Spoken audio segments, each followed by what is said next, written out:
Good afternoon, LC people. Your last update for today. This will be part 5. It is now 20 to 7 nigh on. Mate went at 4 o'clock. But we know I've got to do a bit more. So the chain's gone on, the front sprocket's gone on.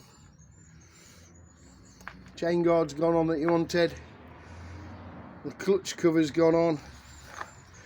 I've bled the front brake up. The front brake is now very, very nice.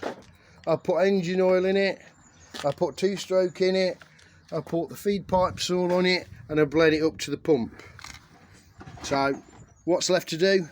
Tomorrow it'll be boy some reeds, sort the carbs out, put the exhaust on it, shove the radiator on it, and hook it up to the lifeline, the life support, and I will have a running tomorrow.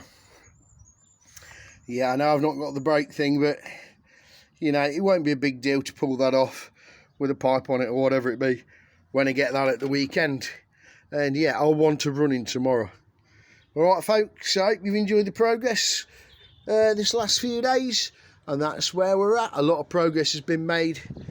A big shout out to Julian Pugsley, Kev Schofield, Chris Clack, the owner Steve Pellant. Thanks guys, you're all helping out in your own ways. You know what you've done, you know you are. Okay folks, thanks for watching. That's your part 5. Dilly dilly.